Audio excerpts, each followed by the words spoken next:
Hai, selamat Sabtu sore, long weekend ini. Masih semangat nggak kita buat belajar saham nih, meskipun pasarnya lagi sideways ya? Udah ada yang join nih, Erlangga. Hai, thank you. Ada David juga. Kita sore ini mau ngobrol dengan Bekti Sutikna. Beliau ini adalah seorang fast trader luar biasa banget. Bayangin aja ya, dalam 1 bulan itu total transaksinya 2,4 triliun. 2,4 triliun, bayangin. Cuannya 4,5 miliar. Nggak kebayang ya tradingnya kayak gimana itu. Cepet banget kali tangannya ya. Mas Bekti udah di sini nih, saya request.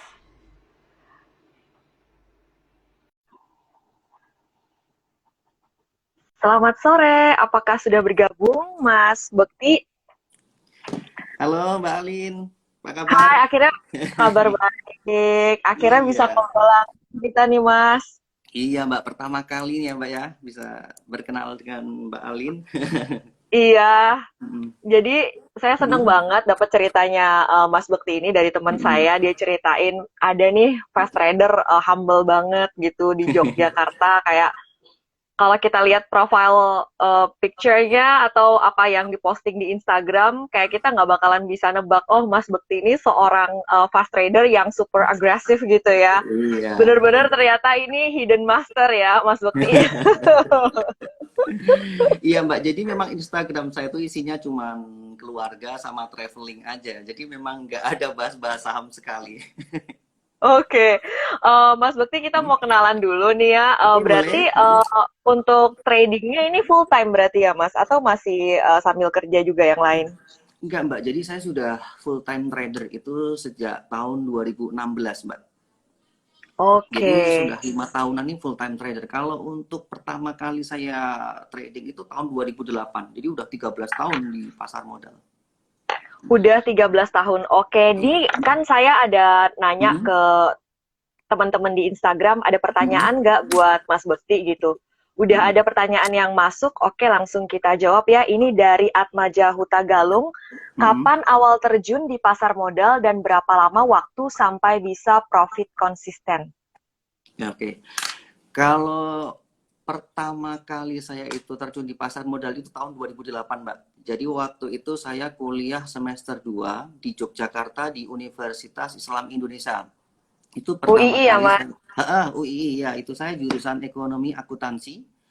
Kemudian waktu itu sekuritas pertama saya yaitu e-trading. Sekarang ini Mirai Aset. Ya, dulu kan namanya e-trading. Nah, itu pertama kali saya terjun di dunia pasar modal. Kalau untuk profit konsisten sebenarnya saya mulai profit konsisten itu sekitar tahun 2016 ke atas, Mbak. Jadi memang pembelajaran saya itu dari 2008 sampai 2016 itu saya sempat merasakan jatuh bangunnya di dunia pasar modal. Nah, seperti itu sih Mbak gambarannya. Jatuh bangunnya kayak gimana tuh, Mas? Maksudnya Uh, sampai ketemu mm, cara trading yang kayak sekarang, kemudian juga mm, bisa melakukan profit yang konsisten sampai akhirnya jadi full time trader. mm. Jadi waktu itu kan pertama kali saya trading itu kan masih kuliah semester 2. Jadi trading waktu itu juga belum terlalu apa ya Mbak ya, Belum kampanye hype dari kayak sekarang. iya belum seperti itu. Jadi waktu itu saya cuma trading ikut. Nah, apesnya saya waktu itu saya kan pertama kali modal cuma 5 juta. Itu pinjem dari bapak saya waktu itu, Mbak. Jadi pertama kali 5 juta pinjem dari bapak saya. Pertama kali juga saya belikan saham Bumi.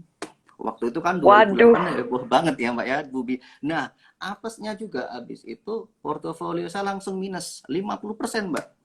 Jadi memang waktu itu kan krisis, saya kena dampak krisis juga Mbak. Nah, kemudian 2009 market itu memang bullish luar biasa. Saya apa aset saya meningkat pesat. Cuman waktu itu kan kayak kesalahan saya waktu itu dan saya menganggap itu waktu itu guru terbaik saya ya Mbak ya. Jadi kesalahan saya itu dulu saya tidak belajar teori.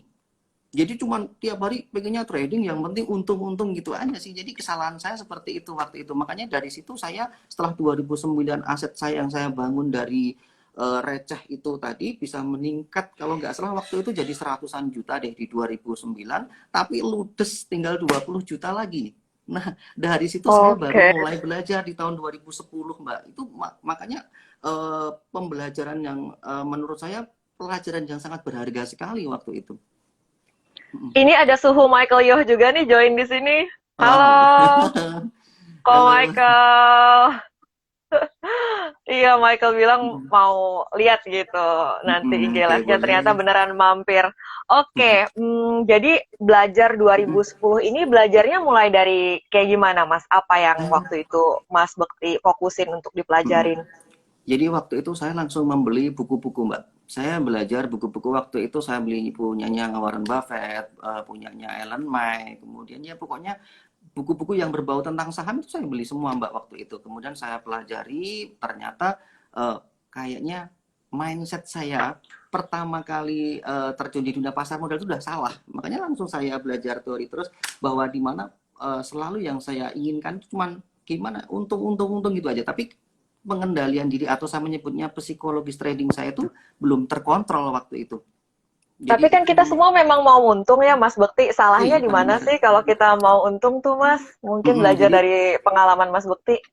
ya, termasuk gini Mbak, kesalahan saya waktu itu jadi saya sering kurangnya sifat disiplin cut loss Mbak. Itu benar-benar pelajaran berharga buat saya juga Mbak. Jadi kalaupun saya sebagai seorang trader memang yang namanya disiplin cut loss itu saya benar-benar mengutamakan sekali. Karena dulu saya nggak pernah mikirin takut kalau cut loss. Jadi tak biarin alhasil justru aset saya itu malah apa ya Mbak ya habis turun gitu karena nggak ada namanya rem atau seat belt-nya.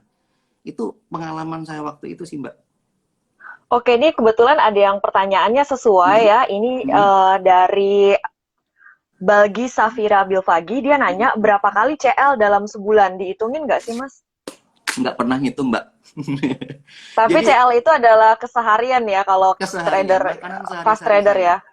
Iya, makanan sehari-hari saya, Mbak. Jadi memang tiap hari, kalaupun dilihat dari trade confirmation saya itu, saya sampai pernah melihat itu di email itu sampai 6 lembar, Mbak. Wah, saya juga heran sendiri kok bisa segini banyak, saya bilang gitu kan. Itu pasti ada CL-nya, pasti saya. Karena saya disiplin, saya selalu batasin yang namanya trading, fast trading itu mungkin kisaran 1, 2, 3% saya sudah sell, Mbak. Jadi memang cepat sekali saya. Oke, ini Dan pas ada banyak pertanyaan juga yang udah masuk. Ini kita mm-mm, jawab ya, Mas, dari mm-mm, Idris Samsudin. mm-mm. Biasanya setiap profit direalisasikannya itu di kisaran berapa persen, Om? Dan batas CL berapa? Oke, kalau untuk batas CL ya kalau saya itu kan konsepnya fast trading ya Mbak ya. Jadi sekisaran 1, 2, 3% itu saya sudah melakukan cut loss. Bahkan kadang BEP pun saya kalau udah ragu merasa dalam diri saya nggak serak ragu, saya sell. Kalau untuk take profit sebenarnya kebanyakan profit saya itu kemarin saya juga seringnya kan saya juga berburu saham-saham yang masuk dalam kriteria auto rejection atas ya Mbak ya, ARA gitu ya. Jadi karena kan Oke. jadi itu esok harinya kan masih biasanya masih berpotensial melanjutkan kenaikan. Sehingga ya waktu itu benar-benar ini menjadi momentum untuk meraih profit. Oke, saya tadi mau undang ke Michael. Ke Michael ada tanya, mungkin di pertanyaannya di kolom komen ya. Jadi saya nggak lihat tadi. Saya mau tanya, kata Michael Yo, kalau fast trading ntar nggak ada kode broker gimana? Kalau Mas Bekti sendiri termasuk yang mengandalkan kode broker apa enggak? Oke, jujur Mbak, kalau untuk saat ini saya masih mengandalkan. Jadi saya memang menu broker summary itu memang saya pakai Mbak. Jadi untuk mengetahui siapa nih yang akumulasi. Bahkan saya sendiri juga sering nih Mbak, saya juga mikir karena sekali enter saya tuh juga sudah cukup lumayan ya Mbak. Kadang bisa sampai 30 sampai 50 M. Jadi kalaupun saya masuk nih, misalnya masuk Antam nih 100.000 lot atau berapa, saya pasti juga akan melihat siapa nih broker yang ngambil, siapa nih broker yang jual. Nah, cuman kalau ditanya masalah gimana nanti kebijakannya ya yang pertama, ini peraturan kan udah dibuat sama bursa ya Mbak ya. Jadi memang ya harus diikutin ya. Yang kedua, kalau kita melihat bursa luar, memang mereka ini sudah tidak memakai kode broker. Jadi kalau memang kita itu berprinsip ke yang namanya trading, memang kita juga sudah menetapkan batasan cut loss kita segini, misalnya seperti itu, kita disiplin, ya tentunya nggak masalah. Tapi yang saya lakukan besok tentunya ketika kebijakan ini berlaku, saya akan adaptasi dulu, Mbak. Ya, karena kebijakan ini baru pertama kali di Indonesia ya, belum pernah ada sebelumnya ya. Jadi memang saya melakukan adaptasi. Tetapi kalau dibilang keseharian saya memang sering menggunakan broker summary, iya. Oke. Ko Michael ada pertanyaan lagi nggak? Jadi kita invite nih Salam suhu-suhu kenal ya, Pak trading. ya, salam kenal. Sebelumnya salam kenal, aku terhormat banget sih. Aku salut banget sih ngelihat transaction value Bapak bisa gede gitu, terus yieldnya bisa gede gitu, itu mentalnya pasti juara banget. Disiplinnya pasti nomor 1 banget ini. Iya, iya. Pak kulit crispy ya. Pak kulit ayam crispy. Terus saya mau nanya ini Pak, kalau seandainya nih Pak, ini kita ngomong seandainya, saya juga berharap banget kalau seandainya broker summary itu nggak dihilangkan, karena saya takutnya transaksi value makin menurun. Nah, kalau seandainya kita hanya mengandalkan volume tanpa broker summary, menurut Bapak apakah bisa? Gimana untuk mengandalkan broker summary sama volume? Seandainya nggak ada broker summary, kita anggap ya, seandainya ini final. Terus kita hanya mengandalkan volume dan frekuensi kan pasti masih ada, frekuensi beli gitu kan. Itu kira-kira bisa nggak Pak? Kalau untuk saya pribadi, gini Pak, jadi di awal itu kan memang kebijakan bursa ini kan memang mungkin ya, saya kira gini, bursa itu membuat peraturan ini pasti sudah diperkirakan matang-matang, pasti ada nilai-nilai positifnya. Nah, tentunya apa mungkin itu bisa membuat pasar modal kita lebih transparan atau apa, atau mungkin biar tidak dikuasai oleh oknum tertentu, mungkin broker-broker tertentu. Nah, sehingga kalau saya pribadi ditanya seperti itu, memang saya sebagai trader retail ini, saya masih jujur aja masih wait and see, Mas. Jadi saya masih menunggu, belum bisa apa ya, lebih lanjut seperti apa, saya belum bisa melihat seperti apa nantinya, saya juga belum tahu. Seperti itu sih kalau saya. Jadi masih wait and see aja dulu kalau saya. Berarti kalau adaptasi. Berarti kalau kejadian ya kita pasti mesti adaptasi ya terhadap fast trading. Iya, saya adaptasi dulu Pak dengan kondisi itu. Oke. Mungkin Pak. Oke. Mas Bekti ada yang nanya juga nih, kalau foreign flow, Mas Bekti sendiri kalau dalam trading memperhatikan foreign flow juga nggak? Iya Mbak, saya memperhatikan juga sih Mbak itu. Jadi kan kayak tiap hari itu jadi tiap sore itu ketika market tutup, itu saya kan screening nih saham-saham apa aja yang akan saya pakai buat acuan buat besok. Jadi saya cari juga nih apakah mana sih saham-saham yang diakumulasi asing, saham-saham yang yang dijual oleh asingnya. Tentunya ini juga saya pakai juga buat acuan. Oke. Pada saat screening sore hari itu biasanya dapat ada berapa emiten rata-rata, dan kemudian pas besokannya dieksekusinya berapa banyak? Kalau mungkin emiten saya biasanya tuh kan nggak banyak-banyak ya Mbak. Jadi strategi saya itu hampir tiap sore saya itu pasti mengosongkan portofolio. Ya, jadi kan gini, saya itu kan di sini niatnya trading ya Mbak ya. Jadi saya itu punya beberapa rekening saham, di mana kalau rekening yang saya pakai ini khusus buat trading. Jadi kalau yang rekening buat trading ini, tiap sore pasti seringnya saya kosongkan. Jadi daripada saya berpikiran nanti malam gimana ya besok saham saya naik turun, nggak tenang gitu kan ya. Saya sering kosongkan, jadi selalu posisi cash. Nah, kemudian kalau untuk masalah screening, ketika sore hari itu saya biasanya ngambil paling nggak 5 sampai 10-an aja screening. Tetapi begitu malamnya saya cari nih, saya pilih sahamnya, saya cari berita-beritanya, kemudian malamnya saya analisa, di mana saya akan tentukan kurang lebih teknikalnya seperti apa. Karena dengan teknikal itu menjadi acuan buat besok hari untuk kita menentukan kapan waktu yang tepat melakukan jual beli saham dan harga berapa. Sama kita imbangi dengan resikonya cut loss. Saya harus cut loss di harga berapa. Itu semacam ibaratnya semacam kayak persiapan untuk esok hari. Nah, untuk praktiknya esok hari, tentunya juga saya screening lagi, melihat kondisi pasar juga, tidak langsung wow ini beli sudah saya analisa langsung beli, enggak, tapi saya juga pasti screening lagi juga. Bahkan ada juga saham-saham yang mungkin di luar analisa saya tiba-tiba ikut naik, wah saya juga ikut juga, kadang seperti itu. Jadi nggak selamanya saya juga teoritis banget, enggak, saya juga melihat gejolak pasar juga ikut seperti itu. Oke, ini berarti udah terjawab ya pertanyaan dari Pak Albertus. Screeningnya gimana? Berarti di malam hari sebelumnya. Kemudian apakah pakai running trade? Pakai running trade juga ya berarti Mas Bekti, meskipun ada saham-saham di luar yang watchlist yang sudah ada, tapi kalau gerakannya menarik akan diperhatikan juga. Melihat resist dan support tadi. Bahkan kalau untuk saham-saham yang sudah di screening sebelumnya, berarti resist dan supportnya emang sudah ditentukan sebelum masuk berarti ya Pak? Iya. Jadi ibaratnya kalau saya itu dengan teknikal itu biar kalau itu saya menganalisa saham, saya itu mau beli saham itu ada ibaratnya ada arahnya. Kita tidak asal-asalan aja kalau seperti itu. Jadi kan kalau dengan teknikal ini kan kita cuman saya pakai buat tolak ukur aja sih sebenarnya. Boleh, kalau Oke, boleh tanya? Boleh?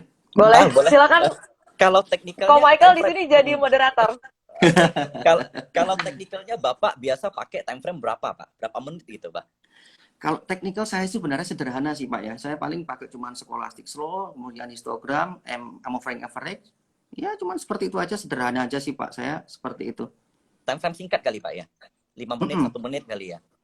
Iya benar. Oh, Saya tepat sekali Mas Pak. Jadi ketika mungkin misalnya nih kalau market book open gitu jam 9 gitu, mungkin sampai setengah 10 aja mungkin saya udah ada saham, udah ada 5 kali perpindahan saham juga bisa lebih gitu loh Pak. Jadi memang in out gitu. Dan saya memang sukanya itu strategi saya tiap sore saya selalu posisi cash. Jadi biar oh, nanti malam harinya saya tidak kepikiran apa-apa ya, gitu. benar-benar. Mm-mm. Lalu kalau boleh tanya lagi, Pak, Bapak pakai Boleh? VWeb nggak, Pak ya? Apa? Bapak pakai VWeb nggak? Enggak, Enggak ya? enggak. Jadi Saya bisa benar-benar kira-kira kali ya? ya, jadi saya benar-benar cuman sederhana aja sih Pak yang saya lakukan itu. Jadi kalau saya mengibaratkan tuh saya gini, kan ini fast trading ya. Jadi saya itu ibaratnya kalau pedagang, saya itu dagang ke pasar tradisional, saya itu cuman datang ke pasar, saya jualan di situ, saya untung, saya bungkus, saya pulang. Konsep saya seperti itu. Jadi mindset saya selalu kalau ditanya prinsipnya apa sih prinsipnya di pasar modal ya, yang jelas yang pertama untung, tetapi cari cuannya ini saya tentunya sudah perkirakan batasan-batasan cut loss karena berdasarkan pengalaman saya dari tahun-tahun sebelumnya memang kalau kita itu nggak disiplin cut loss justru ini akan membuat aset kita apa ya rontok. Bahkan saya tuh sering dapat pertanyaan tuh dua hal. Yang pertama gini, Pak Bekti gimana sih bisa bantu nggak porto saya merah semua? Itu keluhan pertama. Ya saya jawab aja itu penyebabnya karena kamu nggak pernah disiplin yang namanya cut loss. Kamu nggak pernah punya target namanya cut loss untuk melindungi asetmu. Karena kalau saya berprinsip itu selalu gini Mbak, prinsip saya yang pertama di trading itu cari keuntungan, kemudian yang kedua prinsip saya keamanan aset saya itu lebih utama daripada mengejar profit.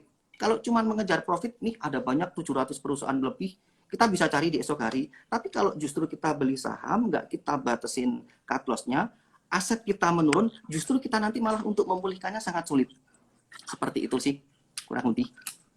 Oke, buat teman-teman ini ada request bahwa kolom komentarnya ditutup saja biar tidak mengganggu. Jadi untuk yang ada pertanyaan silahkan ke Q&A ya, ke kolom question ya.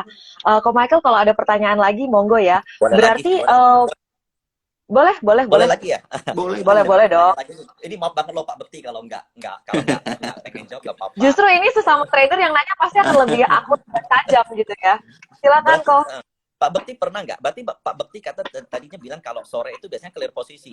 Tapi kalau seandainya view Pak Bekti bullish banget, saya beli sore terus jual lagi pagi-pagi itu nggak pernah ya Pak ya? Gini Mas, dalam trading itu saya itu hampir jarang ya, saya bilang jarang ya. Memang ada kadang saya juga beli saya inapkan untuk besok harinya, tapi kalau dihitung secara temporary-nya saya itu jarang sekali, selalu bersih. Kecuali biasanya saham-saham yang auto reject atas. Nah, biasanya kalau saham-saham auto reject atas saya juga sering dapat profit dari situ, esok harinya pun dia masih melanjutkan kenaikan. Tapi walaupun auto reject atas kan juga nggak selamanya bagus ya, esok harinya juga ada bisa aja turun. Tiba turun ya kan ya, itu yang pertama. Kemudian untuk yang kedua, saya itu juga kalau melihat berita-berita itu mungkin kalau untuk menginapkan saham untuk dijual esok harinya biasanya cari saham yang dia biasanya masuk corporate action. Misalnya nih, ini mau stock split atau bagi dividen, dia biasanya beberapa hari sebelumnya dia sudah menunjukkan tanda-tanda uptrend. Nah ini kadang juga saya hold dulu beberapa, tapi jarang sekali saya. Berarti lebih sering jual kali Pak ya kalau di 25 jam 25 one day trading. Oke. Pak, mohon maaf ya kalau pertanyaan saya cupu ya, nggak sekeren Ko Michael. Nggak apa-apa. Tapi buka lapaknya ini dalam satu hari berapa lama dan emang ada jam-jam tertentu nggak yang emang asik banget buat fast trading gitu? Nggak. Jadi gini Mbak, saya itu sama aja Mbak. Saya memang saat ini kan saya full time trader, tetapi kadang saya itu gini menafsirkannya. Ketika market itu buka, saya biasanya rutin mantau itu dari jam 9 mungkin sampai jam 10-11 itu. Tetapi kalau biasanya sudah saya nggak cocok dengan kondisi market saat itu, ya sudah saya tinggalkan. saya cari kesibukan lain seperti itu untuk melindungi, menjaga psikologis tradingnya, Mbak. Jadi karena saya sendiri walaupun sudah bertahun-tahun, kadang nih nggak selamanya yang namanya manusia kadang tergoda untuk beli. Terlalu sering melihat running trade itu juga menurut saya juga nggak bagus juga sih ya. Jadi kalau ketika market menurut saya kok nggak cocok, daripada nanti saya cuman cut loss terus, ya sudah saya hindari market, saya jalan-jalan atau kemana gitu. Market yang nggak cocok tuh kayak gimana Pak? Contohnya yang di mana Mas Bekti kayaknya oke, udah deh cari kegiatan lain dulu deh, nggak Oke. usah saham dulu deh hari ini Ya, gitu. jadi biasanya kalau saya melihatnya gini, Mbak. Contoh aja nih ya, Mbak ya, yang faktanya aja. Eh, ini kan waktu saham-saham kemarin rontok setahun yang lalu ini kan turun drastis banget ya. Nah, kemudian di bulan November, Desember, Januari, Februari kan luar biasa naik signifikan itu kan ya, Mbak ya. Nah, itu ketika kemarin saya melihat beberapa minggu ini transaksi kan sudah mulai sepi. Jadi saya sudah meninggalkan, jujur aja selama seminggu ini hampir saya nggak transaksi, Mbak. Saya lebih melindungi aset. Jadi saya mengamankan aset saya. eh, Kalaupun saya berpedoman pada konsep trading saya yang dulu-dulu itu pengalamannya bahwa nggak harus kok kita tuh sebagai trader, walaupun kita itu full time trader, tapi nggak harus tiap hari harus transaksi. Saya seperti itu sih.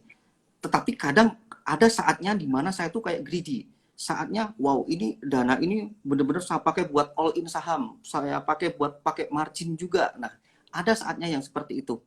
Apalagi kalau saham-saham nih tiba-tiba IHSG open sudah mungkin -1,5%. Aduh, ini kayaknya udah mulai lesu nih. Walaupun mungkin di situ juga ada potensial untuk reboundnya.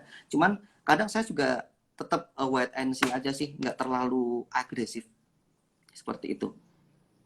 Oke, saya sambil nyari pertanyaan, Ko Michael silahkan kalau mau ada pertanyaan. Banyak nih sebenarnya pertanyaan saya nih. Wow, nggak apa-apa, Jadi, sharing aja kita. Oke, boleh. kalau boleh saya nanya, mungkin di market sideways bagi scalper itu susah kali Pak ya. Kalau di market Susah, lesu Pak. yang Jujur, spreadnya susah. nggak habis fee doang Susah, gitu Pak. kan ya. Iya, susah. Jadi Oh, kayak jadi seminggu ini aja saya mungkin susah. nggak fokus, nggak dapat profit. Saya lebih lebih cenderung kayak menghindarin dulu deh, gitu lah. Susah sideways. Menurut saya ini sideways ini. Jadi begini Pak, kalau saya kan punya konsep kalau seandainya saya mau melakukan fast trading, Mm-mm. biasanya itu saya suka sama yang namanya volatilitas. Nah, Mm-mm. tapi jujur saya lebih suka volatilitas yang ke atas, bukan yang ke bawah. Nah, Mm-mm. belakangan ini kan volatilitasnya lebih banyak ke bawah. Jadi Mm-mm. Mm-mm. Pak Bekti biasanya kayak begini, ambil momen nggak? Mungkin baik di dekat-dekat ARB atau lebih wait and see atau gimana gitu Pak? Saya lebih cenderung wait and see, Mas. Jadi Hmm. saya menunggu momentum aja di mana kira-kira menurut saya apa ya, ibaratnya saham ini nanti sudah mulai bergairah lagi. Kalaupun ditanya kayak seperti apa kondisinya, memang juga ini sulit diartikan ya. Tetapi saya lebih cenderung untuk saat ini saya oke lah, rest dulu lah. Kita lihat-lihat respon market seperti apa dulu, karena tak lihat dari beberapa hari yang lalu ini kan market mulai sideways ya. Itu sih. Jadi ini Mbak Alin, Kak Alin, kayaknya Pak Bekti ini udah trader yang benar-benar pro gitu ya. Jadi sometimes ngelihat saham itu kadang nggak perlu dijelasin pun tahu kalau ini bakal naik, jadi bisa entry gitu, benar-benar pakai feel gitu, feelnya tuh udah dapet gitu, nggak bisa dijelasin nih. Jadi gini, ini nggak bisa dijelasin bener secara Mas, teori. bener.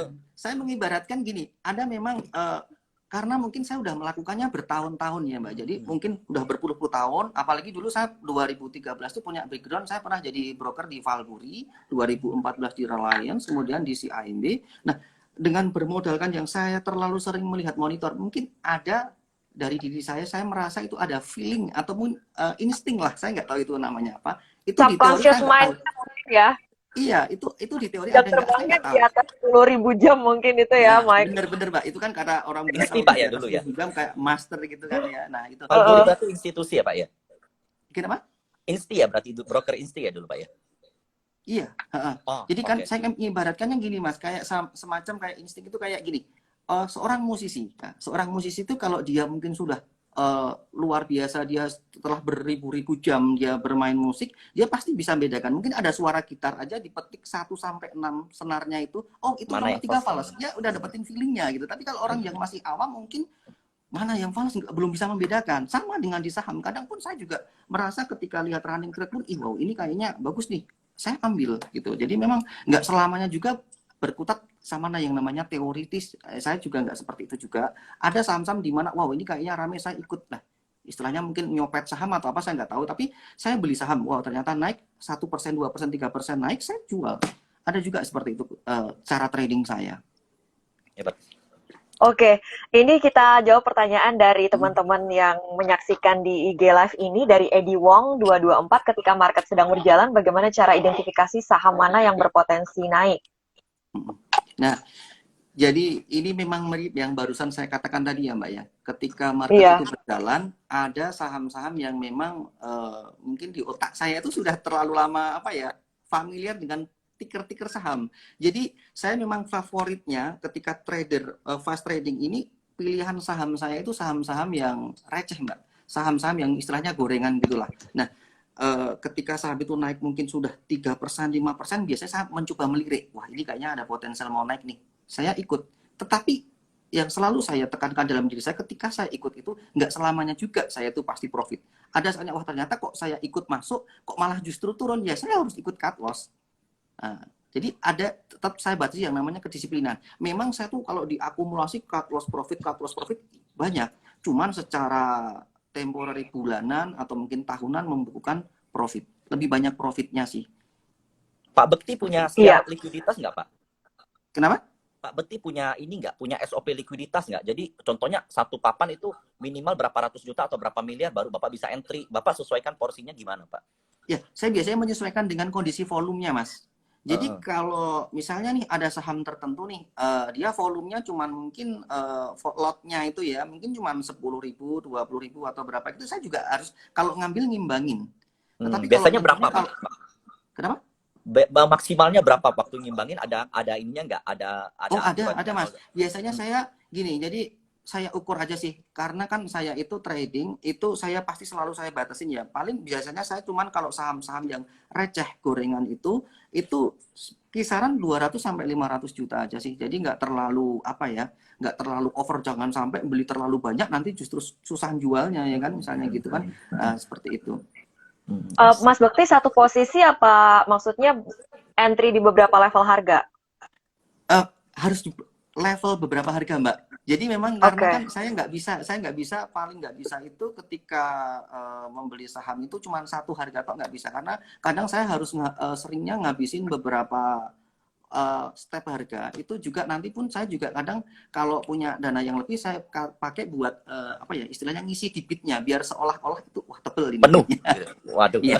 pengisi bid ini. Oh, Kalau jual juga yuk. pasti bertahap kan, Pak ya? Iya bertahap Mas, karena kalau sekali jual dengan posisi yang Langsung gede turun gitu otomatis kan? pasar langsung direspon. Iya. Hmm.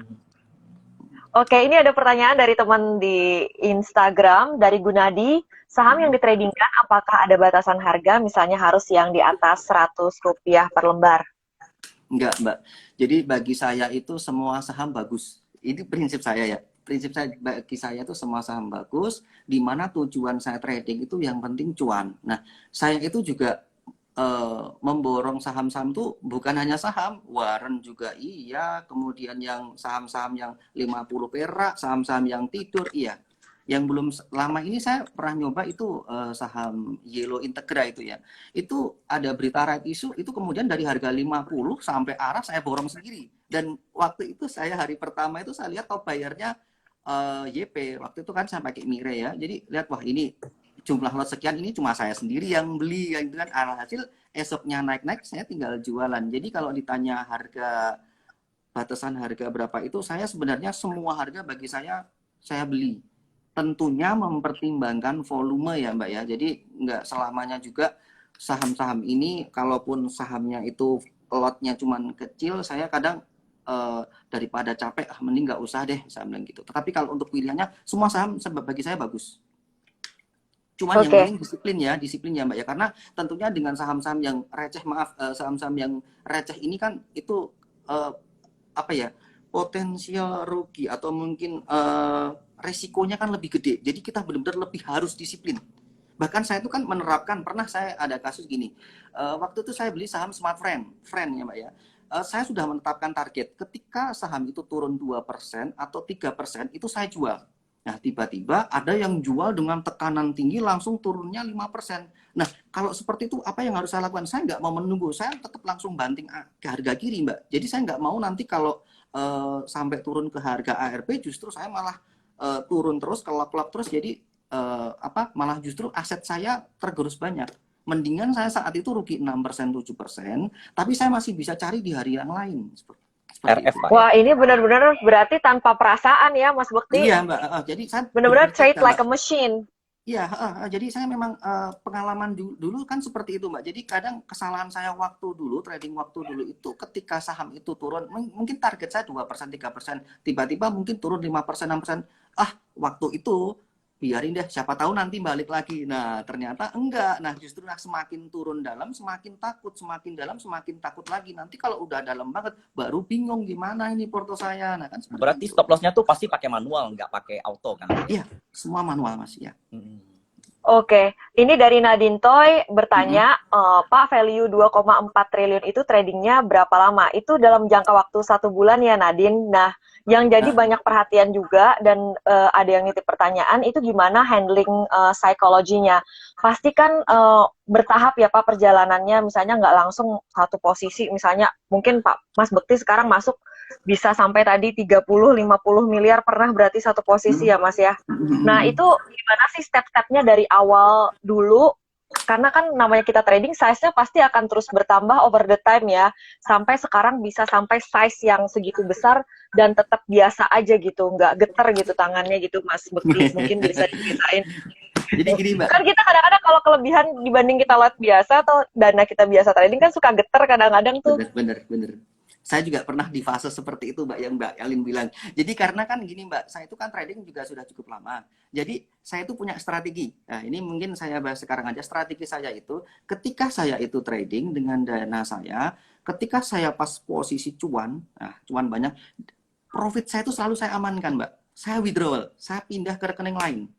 Jadi benar-benar rekening saya ini cuma khusus buat trading. Jadi dengan adanya saya itu transaksi, menjawab transaksi tadi untuk masalah 2,4T tadi, itu tidak dalam pikiran saya gini, saya sudah tenang ketika profit-profit sudah saya amankan untuk biaya-biaya hidup, karena kan saya trading for living ya Mbak ya, sudah full time trader ya, untuk biaya-biaya hidup saya berpuluh-puluh tahun sudah cukup, saya punya tabungan, itu tentunya saya melakukan trading dengan value yang gede itu sudah tidak was-was lagi. Saya juga nggak tahu ini kok bisa seberani itu. Kadang saya juga bertanya dalam diri saya sendiri. Tetapi bagi saya karena mungkin pikiran saya sudah tenang. Jadi saya sudah punya aset-aset di mana aset saya itu sudah saya amankan. Sehingga benar-benar saya tuh kalau trading itu sudah nggak ada takut kalaupun ini nanti di luar jangkauan saya sampai turun banyak sekalipun saya sudah siap gitu ya Mbak ya. Jadi Seperti perlu itu. perlu bertahap, Pak ya. Kalau seandainya Iya, bertahap, Pak. Seandainya Bertahap. kita trading biasanya 1 M terus bertahap. tiba-tiba plug 10 M mungkin pasti agak gemeter kali gitu, Pak ya. Iya, benar-benar Mas. Memang ada fasenya seperti itu. Itu juga diimbangi dengan memang mungkin saya juga sudah terlalu lama ini ya Mas ya, masuk in out kemudian juga pakai margin juga sering sehingga kadang dengan adanya transaksi enter sekali enter seperti itu juga sudah terbiasa sih. Gitu aja sih. Kalau Michael, monggo kalau ada nanya lagi, saya sambil nyari pertanyaan. Ada lagi nih Pak. Jadi Pak Bekti ini kan hebat banget kalau mengubah plan ya. Jadi seandainya tiba-tiba ada saham yang naik, volumenya oke, broker yang beli oke kan bisa tiba-tiba ikutan gitu Pak ya. Nah, terkadang di dalam perjalanan ini kan selalu ada news, contohnya ada berita makro yang aneh-aneh, contohnya tiba-tiba ada teroris atau tiba-tiba ada Presiden Trump segala macam. Ini Bapak biasanya ngelihat respon pasar dulu atau Bapak ngerespon dulu? Bapak gimana?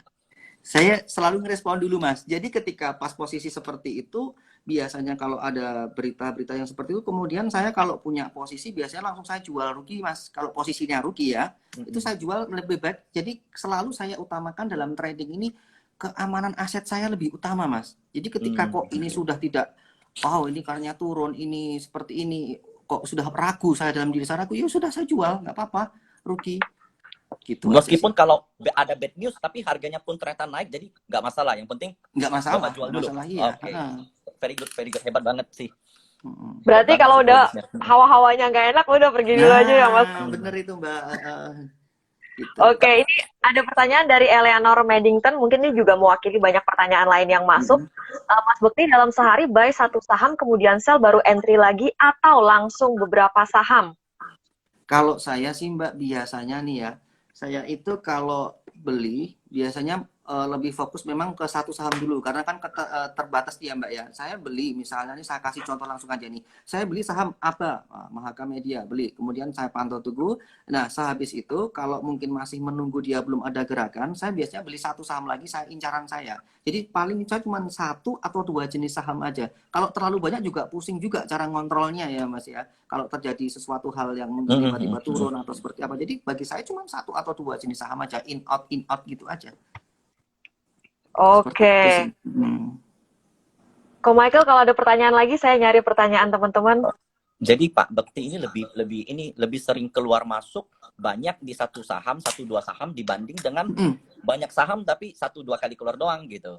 Lebih sering. Iya, gitu. benar Mas. Bahkan saya itu kadang ada namanya, kadang saya itu juga dalam transaksi saham itu satu saham itu bisa in out berkali-kali Mas. Ya, Jadi dalam contoh satu hari. misalnya Antam ya, contoh Antam. Saya entry masuk nih, tiba-tiba mungkin naik 2%, 3%, udah saya jual gitu kan.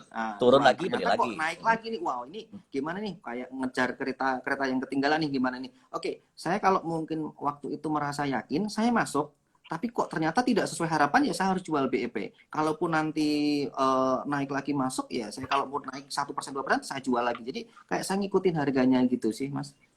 Tapi yang jelas saya harus selalu berprinsip juga itu, aset saya, keamanan aset saya. Yang kedua, disiplin cut loss. Kalau sudah ragu ya udah cut loss daripada nanti ngerogotin aset kita gitu. Jadi meskipun harga udah naik 10%, kalau masih bisa naik ya worth lah untuk beli gitu ya. Iya, benar gitu seperti itu. Oke, ini ada pertanyaan dari Gary Tanto, misalnya Mas sudah berprofit dijual setengah dulu atau langsung all out? All out. Jadi memang saya itu kan seperti yang tak bilang di depan tadi Mbak. Jadi kan saya tuh seringnya kalau sore itu kan selalu saya kosongkan porto saya. Jadi memang benar-benar ketika saya itu membeli saham seperti teori saya tadi itu ya saya beli, kalaupun sudah profit saya all out kan. Pokoknya sore kalau bisa nggak usah nginepin saham deh gitu. Saya selalu berprinsip gitu. Oke, ini ada pertanyaan dari Ada Van Cuan, tapi sebenarnya udah disinggung-singgung sedikit lagi. Mungkin kalau ada yang dielaborasi boleh ya, Mas Bekti. Mas Bekti biasanya milih saham harian lihat value, bid over tebel dulu, atau emang udah ada gacoan? Ya itu kan sama pertanyaan yang di atas tadi ya Mbak ya. Jadi memang saya sebenarnya juga Iya, udah ada pilihan. Cuman kalaupun selama market berjalan, itu kalau ternyata ada saham-saham yang menurut saya itu bagus, ya sudah saya juga ikut-ikutan beli gitu, seperti itu. Ini ada yang nanya VVIP dari tadi, Pak Bekti apakah buka member?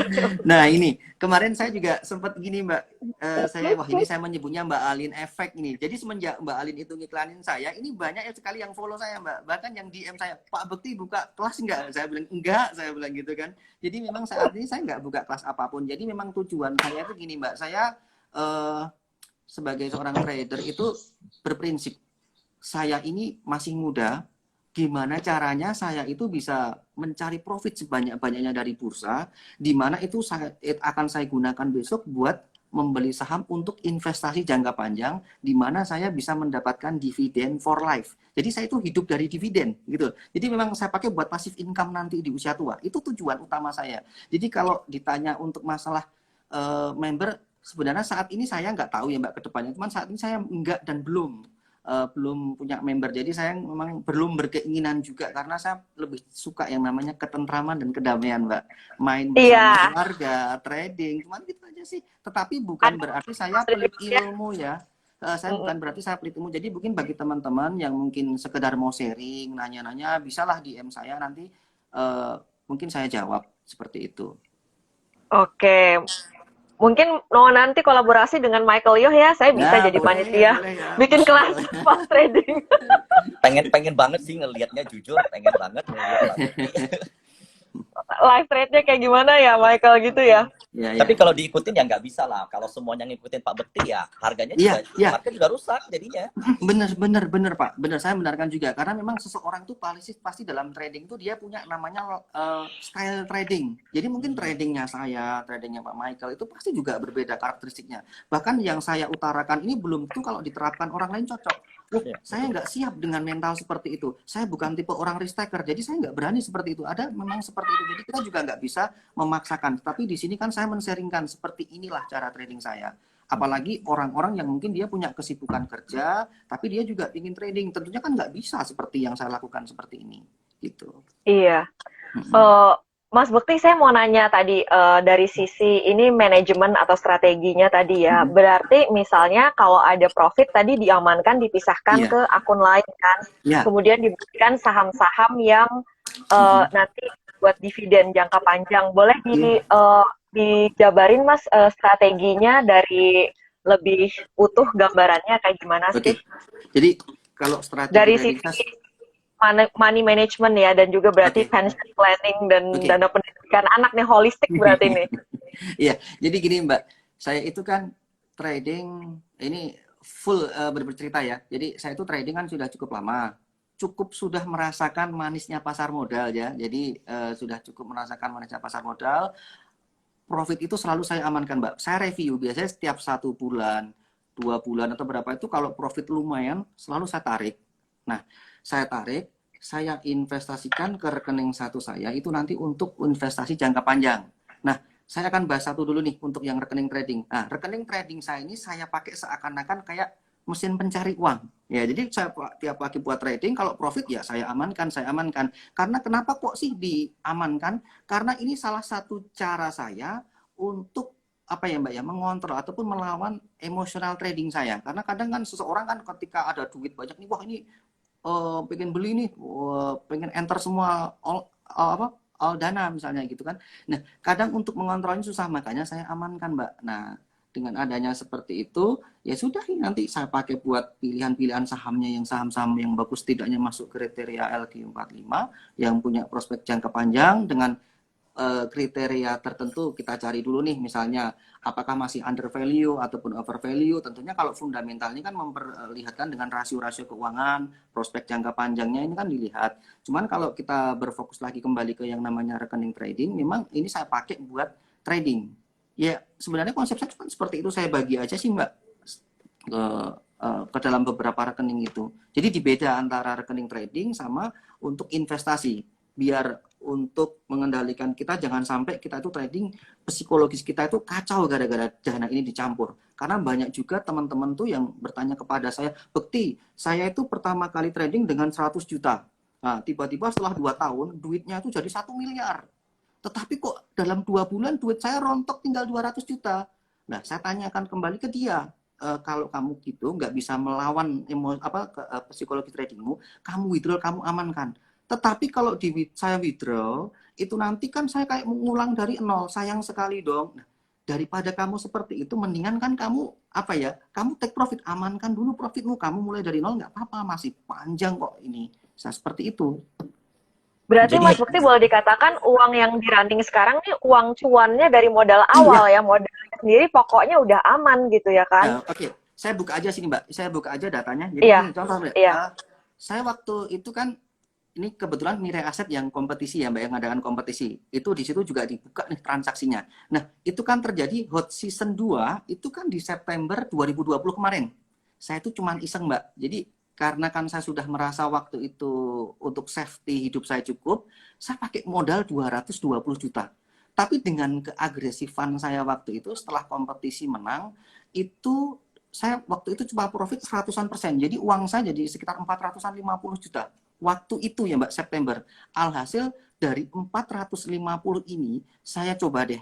Kayak dulu, saya kembangkan lagi, saya puter lagi, saya tradingkan lagi, dan setelah setengah tahun ini, dari yang dulunya September 220 juta itu sudah jadi sekitar 14 M. Saya kadang juga kalau ditanya, oh, kok bisa segini dari 200 juta bisa jadi 14 M. Tapi ini fakta gitu loh. Ada datanya juga gitu loh. Jadi memang saya kadang seperti, nah sekarang kalau ditanya lagi, Bekti dengan 14 M ini seperti apa? Apa yang kamu lakukan gitu kan? Oke, saya tarik nih 12 M. Saya tinggal sekarang saat ini di rekening trading saya buka aja nih di porto saya. Tinggal 2 M. Tapi yang 12 M saya amankan dong untuk investasi jangka panjang. Yang 2 ini saya pakai buat trading lagi, saya kembangkan lagi. Nanti mungkin kalau misalnya nih ternyata menaik-naik terus, ya saya tarik lagi. Ini salah satu cara saya untuk mengontrol ataupun menghadapi market. Karena kan di market itu kan kayak kita tuh beradu strategi, beradu modal, di mana ini sesuatu hal yang tidak pasti. Jadi kita harus benar-benar siap dengan resikonya. Kalau kita nggak pernah mengamankan, misalnya nih saya dengan all in dana yang saya profit ini, mungkin ini bisa cepet banget kalau saya nggak bisa ngontrol akan turun lagi. Nanti kita aduh sayang sekali buang-buang duit kan, itu profitnya hilang lagi. Nah mengantisipasi seperti itu biasa saya lakukan seperti itu, Mbak. Ya, Oke. seperti itu. Hebatnya ini, Michael, ada pertanyaan? oh, jadi saya mau summary aja ya. Hebatnya Pak Bekti ini, meskipun profitnya udah luar biasa ya, kalau kita katakan, tapi beliau punya suatu psikologis kontrol yang benar-benar hebat banget. Di mana yang penting modal jangan habis dulu. Iya, Meskipun benar itu. profitnya luar biasa. Nah, jeleknya begini Pak, ini jeleknya retail-retail yang ada sekarang nih Pak ya. Biasanya tuh mikirnya profit dulu, sehingga kalau ada loss, udah di luar dari batas yang psikologis yang mereka bisa terima, mereka masih hold, Pak. Kebanyakan pengennya begitu. Nah, karena iya, benar itu, Mas. pengennya masih bisa naik, mereka selalu seperti itu. Nah, sementara kalau kita berkaca sendiri sama profesional di bidangnya, nah, Pak Bekti yang jelas-jelas punya profit luar biasa, aja mengatakan bahwa yang penting batasi resiko dulu, modal dulu yang penting. Dan lihat hasilnya. Justru kalau kita berpikir kebalikan, profit kita bakal menyusul. Saya selalu juga berpikir seperti itu. Iya, benar sekali itu Pak Michael. Saya juga setuju dengan settlement tadi dari Pak Michael. Bahasa yang saya lakukan juga seperti itu. Jadi intinya kalau trading itu kan kita ini kayak ya itu tadi kayak beradu strategi. Tapi di sini yang memang susah kesalahan kebanyakan saya menyebutnya kesalahan banyak trader-trader itu kebanyakan dia itu masalah psikologi trading. Kadang mengontrolnya ini loh, yang ini yang paling benar-benar kayak penyakit yang kronis bangetnya tuh di sini. Dia nggak konsisten terhadap dirinya sendiri, nggak disiplin gitu loh. Intinya seperti itu aja sih. Kalaupun mungkin masalah teknikal atau apa itu teori itu mungkin udah pada pinter ya semuanya ya. Tetapi kalau untuk masalah psikologis memang kita harus punya strategi sendiri di mana kita harus kontrol nih karakteristik dan mental kita ini. Apalagi kita juga di sini kan juga kayak aku nih orang yang berani ambil resiko. Nah itu kan nggak semua orang juga tipe risk taker juga kan ya. Nah seperti itu. Wah, bener-bener ya. Hari ini dapat banyak banget pelajaran. Ya. Pak Bekti, saya mau minta tanggapannya atau pesannya. Kan pasti nggak satu dua, pasti semua orang ngalamin tuh mulai trading, bangun modal dari awal, kemudian jatuh, terhempas, bangun lagi, awal modal lagi, terhempas lagi. Bener. Kayak gimana sih biar kita tuh istilahnya sampai ke level yang kita tuh bisa survive di market, tapi mental kita tuh nggak down gitu loh, Pak Bekti. Yang Jadi jangan Mbak, sampai ini ya, gitu ya, kayak gimana ya. Kan maksudnya habis modal tuh kan bukan cuma satu dua orang yang ngalamin ya, tapi kan hanya segelintir orang yang akhirnya sukses, bener-bener sukses trading gitu loh. Mungkin pesannya Pak Bekti. Yang pertama, kalau saya lakukan yaitu tetaplah belajar dan jangan pernah menyerah. Ini kunci utama juga ya. Jadi saya juga pernah seperti yang Mbak Alin bilang tadi, saya tuh jatuh bangun juga luar biasa Mbak. Hampir modal habis pun juga pernah waktu itu di 2013. Itu juga saya merasakan juga jatuh bangunnya. Tapi dari situ pokoknya kita tuh kalau sudah yang namanya niat, kita tuh sudah namanya belajar konsisten, ya kalau memang benar-benar kita tekuni akan membuahkan hasil. Itu yang pertama ya Mbak ya. Yang kedua, untuk masalah menganu market ini, kita harus yang namanya saya bilang selalu kontrol lah yang namanya psikologi trading. Itu sangat apa ya Mbak ya. Menurut saya ini controller yang memang menentukan keberhasilan tidaknya di pasar modal, trading saham, saya bilang seperti itu. Karena apa? Kalau kita itu nggak bisa mengontrol yang namanya emosional kita dalam trading, kita pasti juga nggak bisa mengontrol yang namanya keuangan kita. Jadi benar-benar kita tuh harus disiplin lah. Yang saya tegaskan itu prinsip saya itu pokoknya keamanan aset itu lebih utama. Karena kan kalau justru aset kita turun, kita sulit memulihkannya. Kemudian yang kedua adalah disiplinlah cut loss, saya bilang seperti itu. Kita harus tanamkan dalam diri kita disiplin cut loss itu untuk melindungi aset kita. Sebenarnya cuma poin-poin ini aja sih Mbak yang saya tekankan kepada teman-teman semuanya. Oke, Michael mau ada pertanyaan atau kita mau jawab pertanyaan di kolom question? Jawab pertanyaan aja kali ya. Oke, dari Heidi Ramadan, adakah perbedaan strategi ketika trading sebelum pandemi hingga saat pandemi sekarang di mana retail menggerakkan, ini kepotong ya, jadi mungkin untuk kondisi market yang beda-beda ada perbedaan strategi nggak Pak? Sama Mbak, sama aja. Jadi memang saya itu strategi saya tetap sama dari saya menemukan strategi itu ketika tahun kalau nggak salah 2018 Mbak. Jadi sebelumnya kan kenapa sih ya selalu saya cari kenapa sih kok penyakit saya itu ketika saya itu trading untung tetapi kok cuannya itu berkurang, terus nah untung lagi, berkurang lagi. Jadi kayak kita tuh kayak berjalan di tempat kayak gotong royong gitu loh. Bolak-balik Apa doang sih gitu yang Pak saya ya. dapat? Iya, akhirnya saya berprinsip, saya coba deh. Ketika saya profit, saya tarik nih, saya amankan. Saya tak trading dengan modal ini aja, nggak apa-apa. Dulu tuh saya pertama kali trading juga dengan 5 juta aja bisa berkembang kok. Saya bilang gitu, selalu saya tanamkan dalam diri saya. Jadi nggak apa-apa kalau dengan modal kecil kita ulang lagi, ketika profit kita amankan lagi.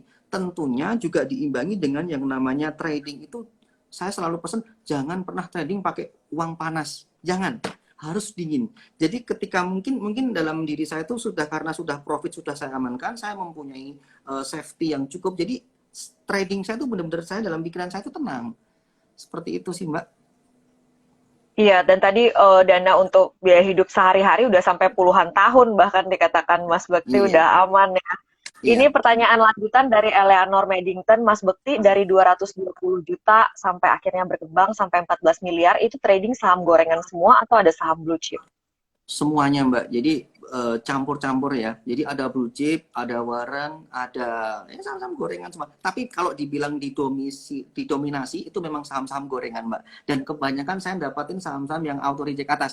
Saya bongkar sekalian. Kemarin tuh saya dapat paling banyak tuh di KF, INAF, IRA. Itu waktu masalah pandemi itu ya Mbak, masalah vaksin itu ya, sorry itu. Kemudian dari Antam, Tins, Inco itu juga menyumbang cukup banyak. Kemudian akhir-akhir kemarin ini masalah itu yang bank-bank mini mau beralih ke digital. Walaupun kenyataannya nggak tahu sekarang ARB terus ya, tetapi saya cukup merasakan manisnya di situ waktu itu.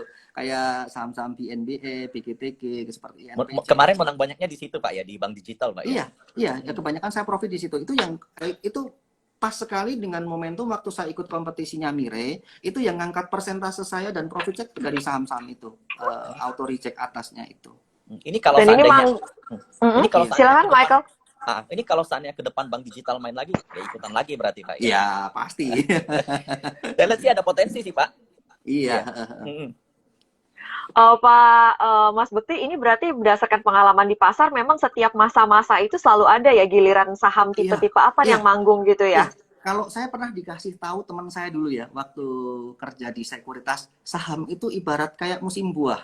Jadi kan misalnya nih buah rambutan, itu kan nggak mungkin berbuah tiap bulan ya, ada masanya. Jadi memang ada masanya kayak saham satu mungkin yang rame-rame itu saham-saham gorengan, mungkin yang LQ45 sepi. Ada saatnya juga benar-benar saham-saham yang LQ45 rame, gorengan benar-benar sepi. Ada saham-saham tuh yang kayak kemarin nih mungkin Warren semua pada bangkit, seperti itu. Jadi ada masanya menurut saya. Kita makanya dengan strategi saya tiap sore selalu mengosongkan porto, itu kan saya selalu punya ready peluru, ibaratnya saya tuh punya cash. Jadi ketika ada menurut saya itu bagus, saya tinggal tembak beli, untung keluar, tembak beli untung keluar, seperti itu yang saya lakukan dan saya tenang. Jadi kalau sore kosong posisi cash kan malam hari saya bisa tenang, nggak mikir-mikir, tidur juga nyenyak.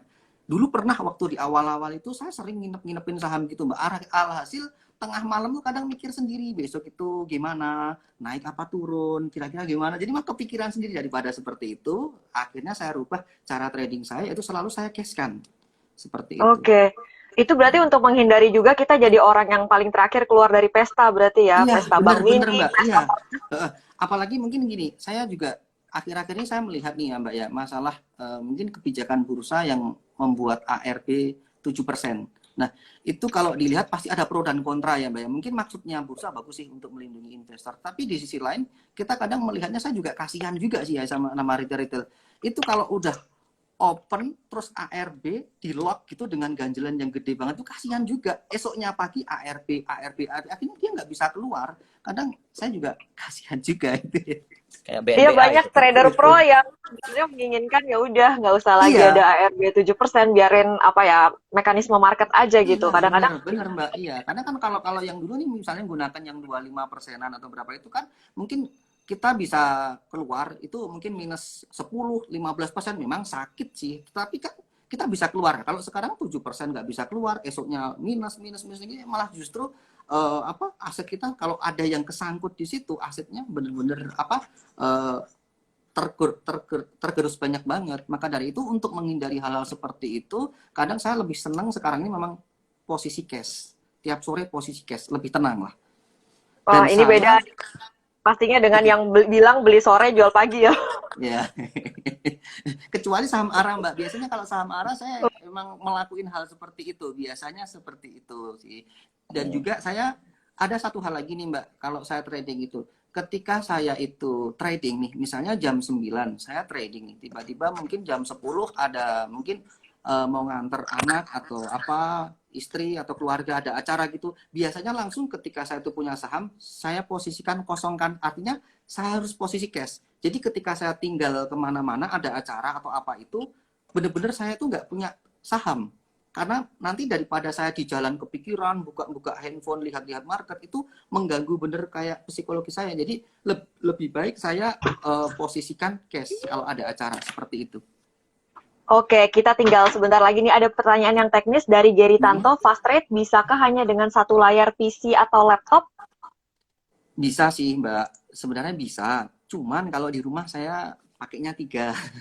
Jadi saya pakai juga buat mengamatin khusus untuk buat running trade, khusus buat eksekusi ini. Jadi enak kan bisa tangan kanan kiri gini kan lihat satu buat mouse, satu buat ngetik, kemudian juga cari-cari berita atau mungkin buat lihat sosmed buat hiburan gitu ya. Nah, ibaratnya seperti itu. Teman kalau dibilang bisa nggak sih pakai satu layar? Bisa sih Mbak. Dulu saya dari tahun 2016 sampai kurang lebih 2019-an saya cuma pakai satu layar laptop, layar aja, bahkan cuma pakai laptop juga bisa. Cuman kalau pakai handphone saya bilang nggak bisa Mbak. Gini, jadi karena kan kalau pakai handphone itu ada batasan, saya nggak tahu ya Mbak nih untuk sekuritas lainnya, karena kalau untuk sekuritas yang saya pakai itu eh, dia cuma ada maksimalnya 50.000 lot.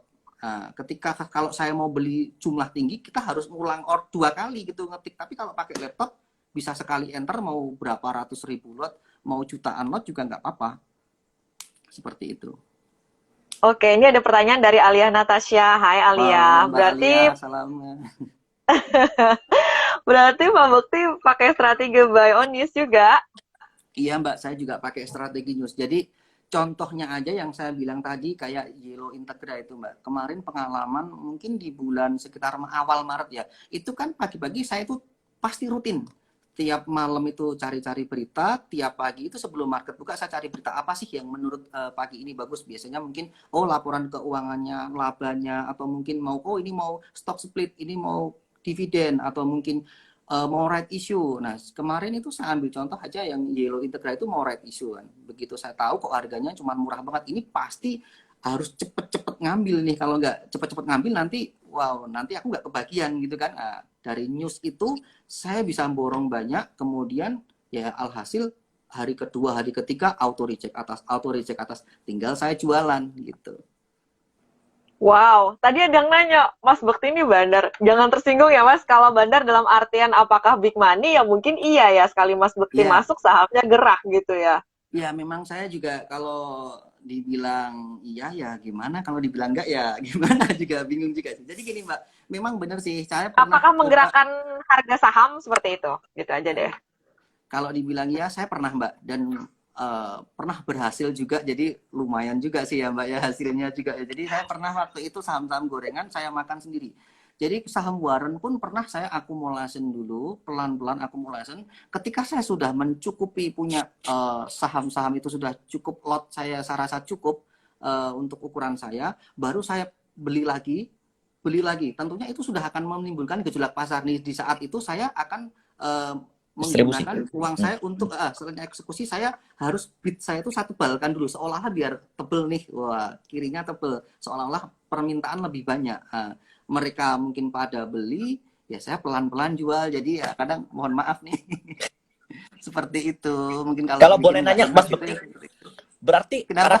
karakter Mas itu lebih cocok di saham-saham yang istilahnya volatile dan lebih ke second liner atau third liner lah, Pak. Ya Gitu lah, benar. Pak ya. Iya, iya Mas, saya jujur aja, saya jujur belah-belahan juga. Gini, saya nggak jago di saham-saham LQ45. Kalau trading nggak Oh. bisa. BRI, Mandiri, BNI, kayak SCMA, Cepin, itu kan saham-saham bagus. Tapi saya nggak bisa Mas. Saya mencoba berkali-kali itu kayak trading gitu, alhasil cuman kayak stuck gitu. Aduh, nggak dapat apa-apa ini. Bahkan mungkin cuman loss. Jadi saya kayak feel saya itu nggak bisa. Saya lebih suka saham-saham yang volatil. Tentunya itu tadi saya harus kontrol dengan yang namanya disiplin cut loss. Itu untuk apa ya, melindungi aset saya. Wow. Nah, ini kita sudah sebentar lagi jam 6 ya. Pertanyaan Oke. masih banyak, sisa 3 menit lagi. Ada pertanyaan dari Jane Felicia W. Tanya, Pak, strategi fast trading saat market sideways seperti ini gimana, Pak? Kalau saya sih Mbak seperti yang dibilang ini pasti depan tadi ya sama Mas. Iya, Jadi iya, Liburan, iya, iya. saya liburan sebenarnya katanya, lebih liburan. cenderung wait and see ya Mbak. Saya wait and see. Jadi mungkin sama kayak ini mungkin besok Senin ini dan kedepannya saya juga masih wait and see dulu. Kalaupun nih ya saya pengen masuk, tentunya saya menggunakan lot yang kecil dulu. Jadi ibaratnya saya nggak over trading lah ibaratnya gitu. Jadi benar-benar saya menunggu wait and see dulu sampai nanti mungkin market ya agak kondisif. Tapi mungkin menurut saya pribadi memang eh, ini kan sudah kemarin udah di bawah 6.000 ya IHSG ya, seperti di bawah 6.000. Jadi menurut saya ini ya saya harus hati-hati dah ini dah, mungkin siapa tahu masih ada penurunan, apalagi sering ada istilahnya itu kalau mungkin pernah dengar itu sell on May and go away. Nah, itu kan biasanya kan saham-saham di bulan Mei memang lebih cenderung banyak rontoknya. Mungkin akan ramai lagi nanti di bulan Oktober, September, Oktober, November itu saham-saham mulai ramai lagi. Jadi untuk melindungi aset saya selalu posisi cash dan masih wait and see dulu. Kalaupun saya masuk dengan lot yang kecil dulu aja sih, gitu. Oke, lot kecilnya Mas Bukti gede juga ya buat kita retail-retail. Ya, Oke, ini sebagai pertanyaan penutup, Ko ya. Michael Yo dan Pak Bekti, please mention satu buku yang paling insightful untuk trading. Kalau untuk buku sih semuanya bagus ya Mbak ya. Jadi kalau yang berbau saham menurut saya bagus, saya tuh baca ya punyanya Elon Musk, punyanya Warren Buffett, Benjamin Graham. Kemudian saya juga baca bukunya Robert Kiyosaki ya tentang cash flow quadrant, itu juga bagus itu, beneran itu membuka mindset kita di mana kita itu harus apa sih tujuan kita itu bekerja, di mana kita tuh harus fokuslah pada yang namanya passive income. Karena ada settlement dari Warren Buffett, kalau kamu nggak bisa cari uang dengan cara tidur, kamu seumur hidup akan dipaksa untuk cari uang. Nah, seperti itu yang menginspirasi saya, di mana saya tuh gimana caranya saya tuh harus trading, dan gimana trading ini bukan hanya sekedar trading, tapi kita bisa mengamankan aset saya simpan aset saya itu untuk passive income nanti. Seperti itu. Ini rupanya dua-duanya ini pembaca buku Ellen May ya. Ya, kebetulan Mbak, kebetulan itu kan Ellen May itu kan temennya saya juga. Jadi saya kenal sih juga sama si ini apa Ellen May kan brokernya itu kan juga teman saya kerja dulu. Jadi kenal juga sih. Iya, kok Michael. Ya, jadi karena Pak Bekti juga banyak ngomong tentang psikologis, jadi kalau saya mau kasih ini beberapa buku psikologis tentang saham yang perlu saya sampaikan adalah buku Jesse Livermore. Itu saya suka banget. Ini Iya benar. Saya lupa itu Jesse Livermore tuh juga iya, sama siapa itu saya lupa itu. Ya ini Jesse Livermore saya juga pernah dengar sih Mas, itu baca-baca sedikit, ini tapi bukunya belum selesai. Iya. Lalu satu lagi tuh saya suka itu Darpas. Jadi, saya belum pernah itu. Kalau yang masuk Mas ini kali, Mark Minervini kali, atau O'Neill. Saya belum pernah yang itu semua, belum pernah Mas. Saya cuma Jesse Livermore itu aja sih. Jadi buku Jesse Livermore dan Nicholas Darpas itu banyak orang yang beli dengan tujuan kayak pengen dapat sistem trading yang benar, cara beli yang benar. Sebenarnya kalau mereka nyari itu, kalian bakal kecewa. Karena di buku Livermore dan Darvas itu lebih bahas tentang perjalanan trading dia dan psikologis yang merubah dia bisa sampai menjadi seorang pro. Dan menurut saya itu jauh. Nih, belum tentu semua bisa ngikutin gaya tradingnya Pak Bekti. Belum tentu semua orang bisa ngikutin saya, belum tentu bisa ngikutin yang lain. Jadi style trading setiap orang itu tergantung masalah psikologis masing-masing. Contohnya begini, saya kalau dikasih 1 miliar, besok saya disuruh trading 100 miliar, saya bakal bingung. Gimana cara belinya? Biasa saya beli 3 papan doang selesai, ini mesti bagi 5-6 papan, itu pasti psikologis berubah-berubah. Jadi dibanding dengan kalian cari teknik yang paling benar sekali Mas. Jadi dibanding dengan cari teknik yang paling benar, cari buku yang dimana beli jual atau sekedar copy trade, lebih baik perbaiki psikologis pelan-pelan sehingga temukan style yang terbaik untuk kamu gitu. Iya, benar-benar itu Mas. Wah, saya setuju banget dengan pernyataan Michael. Makasih banyak ya, memberi semangat banget nih buat teman-teman yang mungkin saat ini masih belajar dan masih terus mencari-cari pola, mencari-cari gaya trading yang paling oke. Semoga kita semua bisa profit konsisten ya. semuanya. Thank you sudah Oke, terima kasih meluangkan Mbak waktu Wi. untuk kita semua di sini. I really appreciate it, Mas Bakti Sutikna dan juga Ko Michael Yo. Thank you. Oke, Thank you. terima kasih. Sehat Thank you. semuanya. Ya, Bye-bye. bye.